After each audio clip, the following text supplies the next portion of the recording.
incwadi yamaHebrew chapter 3 ivesi number 12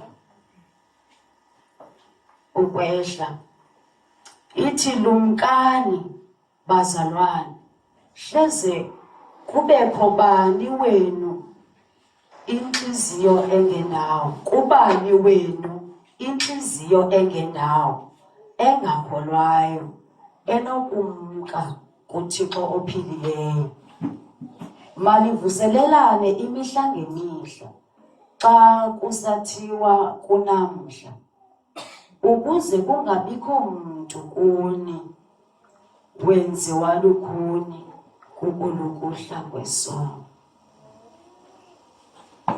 Oko kuhleli la ndawo ithi makungabikho muntu kuni wenziwa lukhuni kukulukuhla kwesono. So lendlela ingathi kungabe kanti kukhona umuntu inhliziyo yakhe ethe yaba lukhuni ngenxa yesono. So ngokwemvakalelo ingathi lo muntu uyakhumbula ukuthi bekade kunjani. Hayi ngomuntu ongathi uyaqala ukusindiswa, uyakhumbula ukuthi bekade izinto zihamba kanjani. Ubulula nendlela uThixo bekade emsebenzisa ngayo. Ezingathi umuntu ozijongileyo. And uyakhala ke ngoku into yokubana anga kungenzeka kuye ngalendlela bezikade izinto zazikade izinto zisenzeka ngayo. Ibe ngake ngoku inde indlela yokuya apho. Okanye ingathi inzima ibonakala ingathi ayinakwenzeka ingathi kunzima ukuthi yenzeke. Kodwa ke uThixo nguThixo nenceba.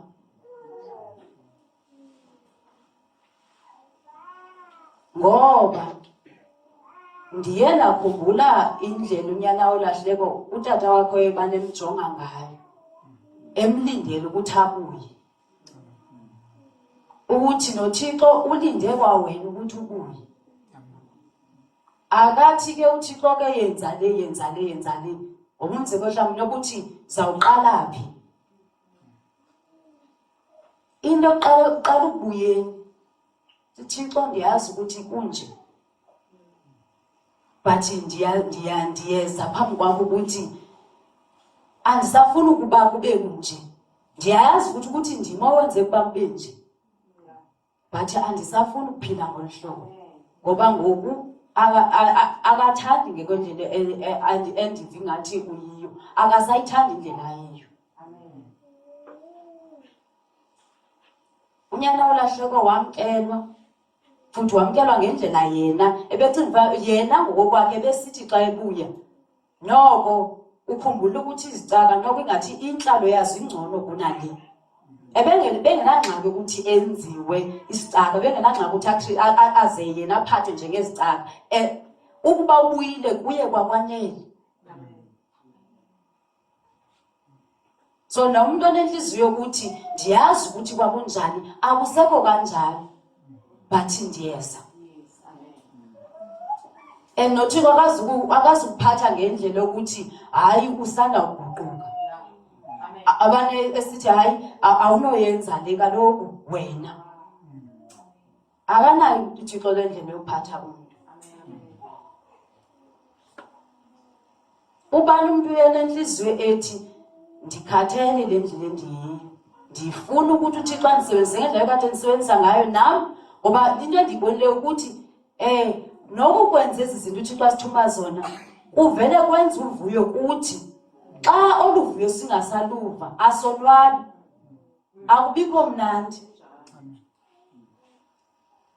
Ndicela ke isibe sithila iBhayibhile ngoba sithatha kwincwadi kaIsaiah chapter 65.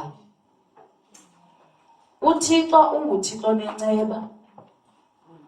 Kamnandi ke size basike sizokhumbula ukuthi uYesu Kristu wafa esifa ngenxa yezikreko zethu. Inye into phakathi kwezinto engathi lo muntu ofanele usimele ukuthi sizikhumbule xa umuntu ezifumana ekwisimo esinjalo. Ukubana wafelwa ngoba uzukwazi ukukhumbula ucinga mfana ndizawufasta, ndizonqena, ndizawuthini ungaqalanga wakhumbula into yokubana uYesu wafa efela izono zakho. ubana uya kuye unenhliziyo eguqukayo uza kuxolela sisusa isono sakho. Ufuneka uqale kuloo ndawo ukhumbule ukuthi uYesu ngumxoleli wezono, ngulo wakufelayo. Ungathembeli ekuzileni, ungathembeli ekungqineni uthi kube uyazazi umhlabeleli ndizawuhlabelela kakhulu. Ayikho njalo. Khumbula ukuthi uYesu wakufela. Xa uye kuye uza kuxolela. Sisuke isono sakho. Then ke ngoku uzobe sowuhlabelela, ungqina, uthandaza, usenza yonke enye into eyayikwenza ukuthi ube mnandi. Ukuyenza intando kaThixo ke. Ngoba mna into esele ndiyiqaphela ukuthi ezi zinto zokuthi mhlawumbe ufumanise ukuthi uyashumayela, uyazenza nezinye zengezela kuleyo kumnandi ukuthi unobudlelwane noThixo. Ayizizo ungathi umuntu athi bezayo athi mhlawumbe ndifuna leya. Yiyona nto.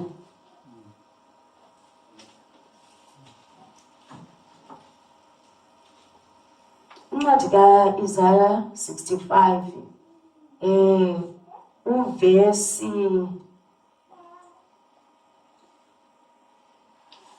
mandiqale kuvesi 1.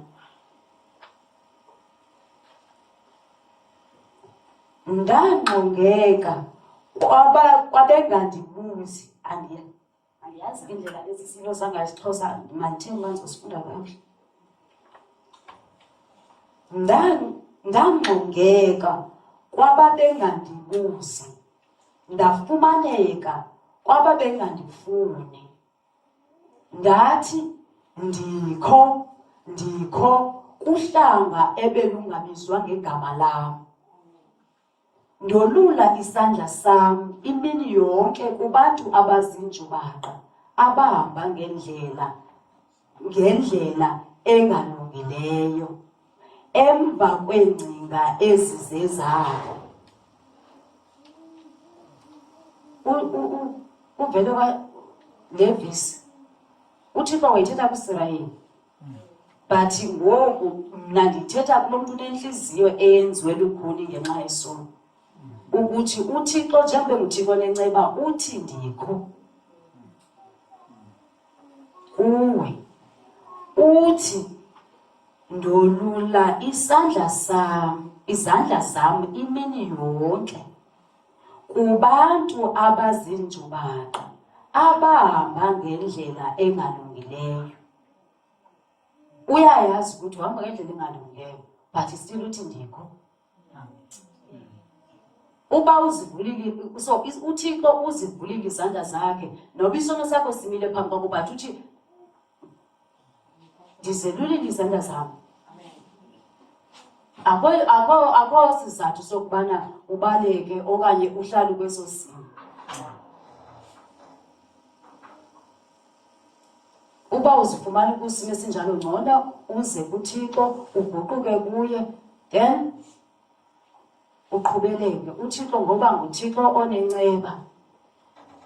Usathi wakunamhlanje akabuyi uYesu, sisenexesha lokuguquka.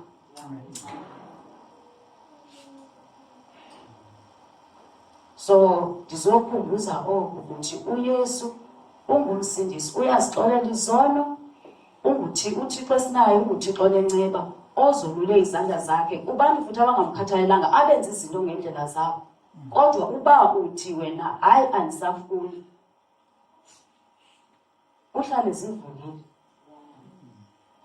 izandla zakhe. Amen.